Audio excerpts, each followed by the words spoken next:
Hello, merry meet. So I want to make a review of a tarot deck. The deck I want to review today is Tarot of the Dream Enchantress.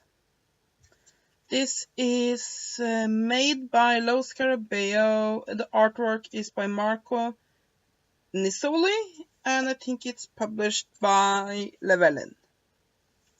Yes, it is. So let's have a look at it. If I can get it open. There we go. So let's start with the little white book. There we go. As you can see, it's a relatively thick little white book. However, any idea that this might be anything more, give you any more useful information is sort of dashed when you see all the languages this is in. It's in English, Italian, Spanish, French, and Deutsch. So yeah. Here are the layout for a card layout, and I assume we have information of it inside it. And actually, since I have already looked at this little white book, I know we have information on that further in.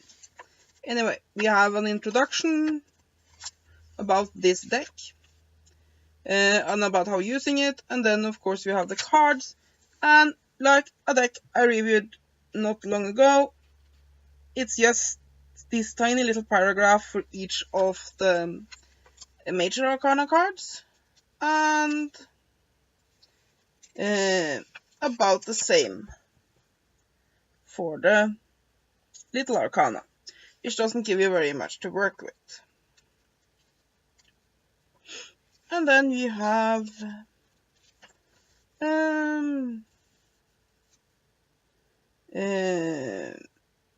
some spreads. Or if I don't remember completely wrong, we have one spread. We have the Walking Dream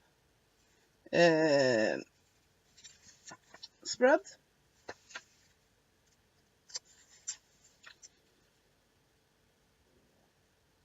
And the Sleeping Dreams spread, which is basically the same spread, just a variation of it. Now, I do like that this spread is sort of unique to this. That gives this booklet some value, because if it's to learn how to read the cards, this won't do it. If you're buying this deck, you need to buy a book to teach you how to read the cards as well, because this little white booklet is not going to cut it. I might as well not have included it. But that I have a unique spread do help. So we say here is variation A and variation B. So let's get on to the card. And are they slippery? Get rid of the title card. I have a tendency to shuffle that in with the cards when I do that, and those advertisement cards and such. So yeah, it seems that your future is in advertisement. Wonderful. Anyway, here you can see some examples of the art. I think it is very pretty. It is in almost a bit of a comic book style, with rather muted colors. And now you can't see the colors properly with this shitty camera I have, but you can get an indication. I'm not going to show all the cards, or we will be here until tomorrow, but I can show some while we talk. The symbolism is based on the red and white, and this is your traditional tarot deck with its 78 cards. There are some symbolism added though, and I think that symbol-wise you have a lot to work with here. It's a pretty good deck. The symbol, the signs are very tidy. They are not overly complex, but at the same time they're not so simplified that you don't have anything to work with.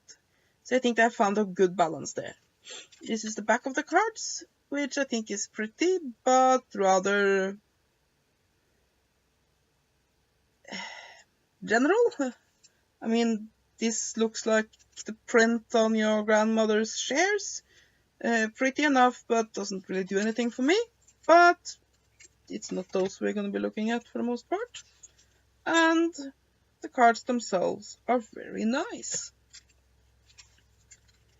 It's obviously made by somebody who knows the tarot, knows the Rider-Waite deck, and know how to make variations to that to fit their own system.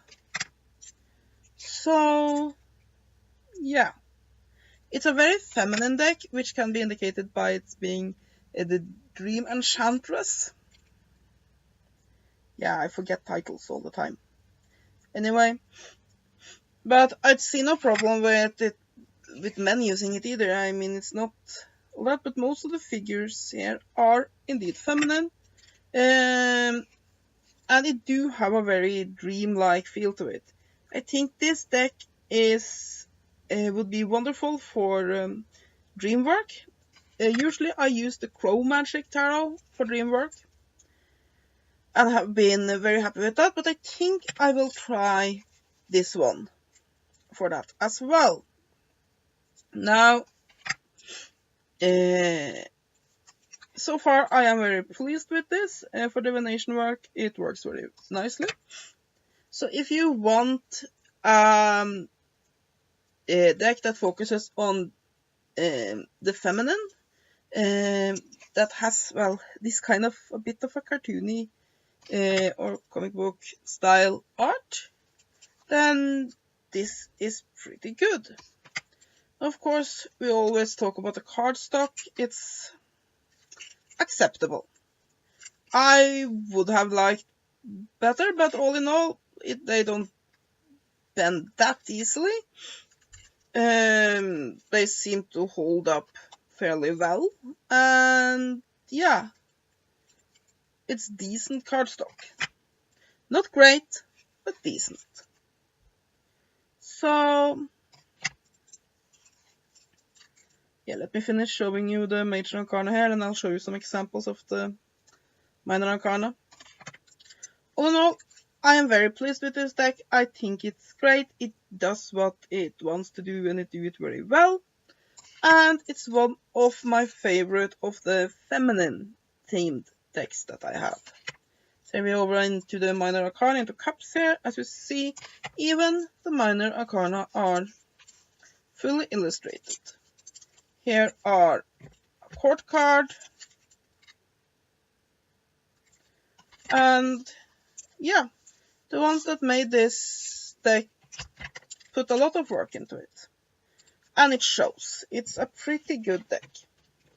The little white book is nothing to be too impressed by, but really, chances are, if you're going to start reading the tarot, you will be getting a proper book for it anyway.